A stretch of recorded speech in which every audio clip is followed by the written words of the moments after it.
People, just look at the fury of the rains and how it masks the scenic view of Ulhas River of Ghodbunder Road at Bandar.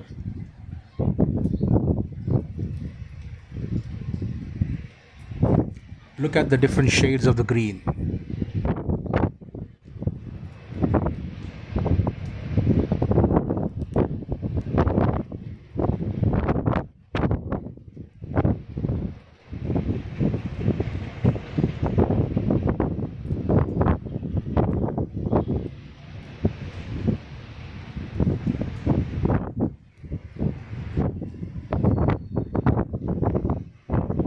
Just look at the cloud cover. It's going to take Mumbai and Thane